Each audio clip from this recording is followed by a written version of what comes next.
Maintenant, à Longueuil, une tentative de vol a bien mal tourné la nuit dernière. Un homme de 32 ans s'en est pris à 2 agents de transport de valeur alors qu'il sortait d'une banque du Vieux-Longueuil. Un des 2 agents a tiré un coup de feu sur l'homme qui n'était vraisemblablement pas armé. Son décès a été constaté à l'hôpital. La police de Longueuil a bien sûr ouvert une enquête pour tenter de comprendre, pour élucider les circonstances entourant l'événement. Alors, c'est une histoire, bien sûr, qui soulève pas mal de questions sur la sécurité et la formation de ces travailleurs qu'on appelle des convoyeurs de fonds qui doivent réagir dans ce genre de situation imprévue. À mes côtés, Denis Lévesque, directeur général du Bureau de la sécurité privée, qui, entre autres, encadre la formation des convoyeurs de fonds. Monsieur Lévesque, bonjour. Oui, bonjour, madame. Alors, qu'il y ait mort d'homme, c'est plutôt rare, mais ce genre d'attaque, c'est fréquent? C'est pas très fréquent, heureusement, mais ça arrive peut-être quelques fois par année. J'ai en mémoire une situation à Saint-Lazare en 2013 où les agents avaient été ligotés. Donc, malheureusement, ça arrive. Mais pour qu'il y ait mort d'homme, c'est très rare. Ça, c'est très rare, effectivement. Puis les agents qui conduisent ces fourgons remplis d'argent ou d'objets de valeur, est-ce qu'ils reçoivent le même genre de formation qu'un policier parce qu'ils sont armés?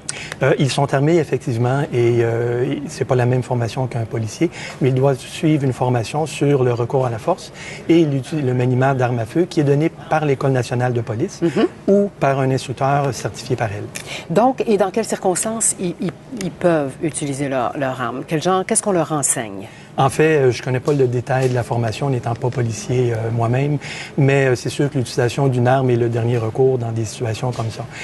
D'ailleurs, un peu comme les policiers, les agents de sécurité privée sont soumis à des normes de comportement où ils doivent s'assurer de ne pas utiliser plus que la force nécessaire pour faire leur travail. Donc ça, c'est très important. J'imagine aussi qu'il y a des évaluations psychologiques avant l'embauche, dans le sens que ça prend quand même des nerfs d'acier pour faire ça, parce qu'on ne sait jamais si quelqu'un va nous arriver par derrière, puis en fait, je soupçonne que c'est une situation qui est gérée par la Sûreté du Québec qui émet l'autorisation de port d'armes.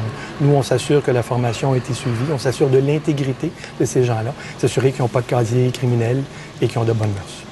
Vous, de votre point de vue aujourd'hui, de ce que vous voyez, le fait que l'homme apparemment n'était pas armé, qu'est-ce qui fait qu'un des convoyeurs aurait tiré? Est-ce que vous n'êtes pas là pour faire l'analyse de la situation, vous n'êtes pas policier, mais qu'est-ce qui fait qu'un homme sort son arme quand l'autre n'est pas armé? En fait, de base, l'utilisation d'armes à feu est souvent lors d'une légitime défense.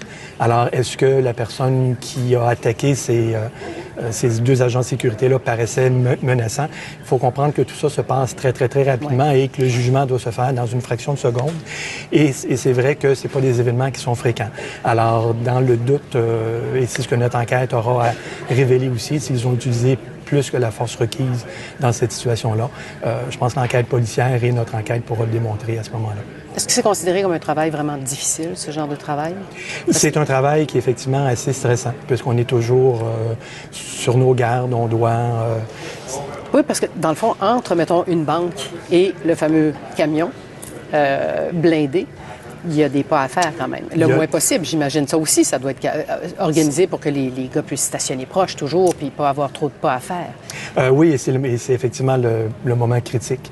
Et d'où aussi l'utilisation et la démonstration que les armes à feu sont pas loin est souvent un incitatif pour décourager les gens à attaquer ces agents de sécurité-là. Et effectivement, c'est difficile à comprendre dans quel contexte la personne qui a été tuée a vraiment considéré cette situation-là. L'avenir nous dira. Je ne sais pas si vous avez le droit de dévoiler ça en ondes comme ça, mais j'allais vous demander, est-ce que encore là, par exemple, devant cette banque TD à Longueuil, les horaires changent tout le temps pour s'assurer justement que personne ne peut dire « Ah, ben regarde, le camion passe toujours à telle heure, puis c'est comme ça toutes les semaines ». Est-ce que j'imagine que... En fait, ça, c'est propre à chaque compagnie qui gère ses horaires et les différentes routes. Alors, toutes ces compagnies-là, nous, en fait, notre rôle pour assurer la protection du public, c'est qu'elles respectent les conditions de la loi. Pour la portion des horaires, des trajets, c'est leur propre politique interne qui va gérer ça. Et ça, je soupçonne, ça peut varier d'une compagnie à l'autre. D'accord. Mais vous, ce que vous nous dites, c'est que les 2 agents, ce matin, qui ont été attaqués sécurité et avec les tristes circonstances qu'on connaît, avaient eu la même formation que tout le monde et savaient quand prendre leur arme à feu ou ne pas la prendre ou dans quelles circonstances. En supposant que c'était des gens qui avaient leur permis du Bureau de la sécurité privée, je crois que c'est le cas présentement. On n'a pas eu l'occasion encore de vérifier, les noms n'ont pas été dévoilés. Alors, ça fera partie de notre enquête, mais je crois que des compagnies sérieuses utilisent toujours des agents de sécurité qui ont leur permis. Dans ce cas-là, effectivement, il y a une vérification que la formation a été suivie. C'est une formation minimale qui est la même pour tous les agents en sécurité privée au niveau du convoyage de biens de valeur. Une histoire dont on n'a pas fini de parler. Merci beaucoup, M. Lévesque. Merci à vous. Au revoir.